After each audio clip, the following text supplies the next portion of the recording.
Hello everyone, मैं संध्या लोकरे फिर से एक नई कहानी के साथ। आज की कहानी का नाम है स्लीपिंग ब्यूटी। बहुत समय पहले की बात है। एक थे राजा और एक थी रानी। वो दोनों अपने राज्य में हंसी खुशी से रह रहे थे।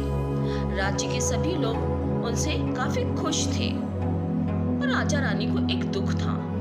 वो ये था कि उनकी कोई संतान नहीं थी। फिर किसी ने रानी को बताया कि सूर्य देव की पूजा करो, संतान की प्राप्ति होगी। रानी ने बहुत ही दिल से सूर्य देव की पूजा करी और एक सुंदर कन्या का जन्म हुआ। अब ये जो राजकुमारी थी बहुत ही प्यारी थी। अब राजा ने आसपास के सभी राज्य के लोगों को निमंत्रण दिया राजकुमारी के नामकरण के लिए।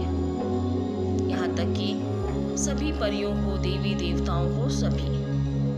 पर एक काली परी थी, उसको बुलाना भूल गए।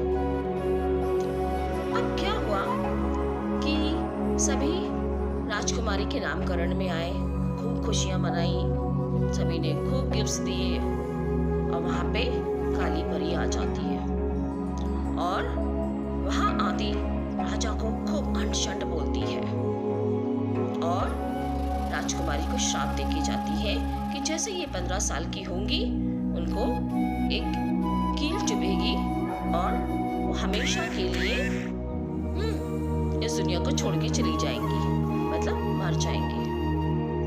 राजा बहुत दुखी हो जाते हैं। दिन बीतते जाते हैं, राजकुमारी बड़ी हो जाती है। अब 15 साल की हो जाती है। इस बीच राजा क्या करते हैं कि राज्य में जितने भी चरखे थे उन्होंने सारे बंद करवा दिए थे, क्योंकि उसमें कील होती है। एक चरखा जो था वो उनके घर पे रह गया था, जो स्टोर रूम रहता है वहां रह गया था।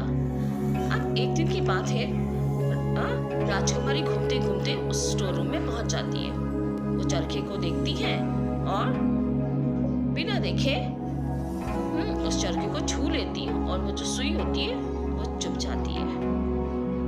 जो कील निकली हुई होती है ना, वो चुभ जाती है। राजकुमारी वहीं पे मर जाती है। अब जैसे राजा को पता चलता, राजा भागते भागते आते हैं। ये देख के बहुत दुखी होते हैं। तभी वहां पे एक सफेद परी आती है। सफेद परी कहती है, मैं आपकी वैसे तो कोई मदद नहीं कर सकती हूँ, पर एक उपाय है मेरे पास। राजा ने बोला, क्या उपाय है? सफेद परी बोलती है कि 100 साल बाद एक राजकुमार यहाँ आएगा। राजकुमारी को जैसे ही वो छुएगा, राजकुमारी वापस से जिंदा हो जाएगी। अब क्या होता है, राजकुमारी को वहां से उठाकर उनके बेडरूम में ले जाया जाता है, वहां लिटाते हैं।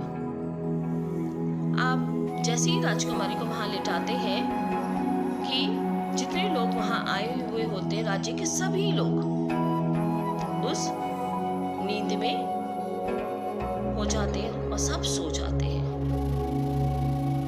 यहाँ तक कि सारे जो जानवर थे, मंत्री थे, जितने भी लोग थे इस महल में, सब सो जाते हैं। दिन बीतते जाते हैं। अब पूरे 100 साल हो जाते हैं। इवन कि वो जो राजमहल था ना, वो भी एक घने जंगल में छुप गया था। आसपास पूरा जंगल हो गया था। अब एक राजकुमार था, उसे जैसे ही इस महल के बारे में पता चला तो उसने कोशिश करी कि वहां जाना चाहिए।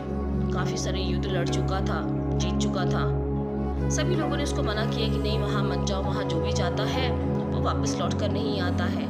राजकुमार नहीं मानते हैं, जाते हैं उस जंगल में, उस महल की खोज करते हैं और महल के अंदर पहुंच जाते हैं। जैसे वो स्लीपिंग ब्यूटी को देखते हैं कि उन्हें प्यार हो जाता है उससे, क्योंकि वो इतनी खूबसूरत थी कि कोई भी देखता तो उसको प्यार हो जाता, बहुत ही प्यारी।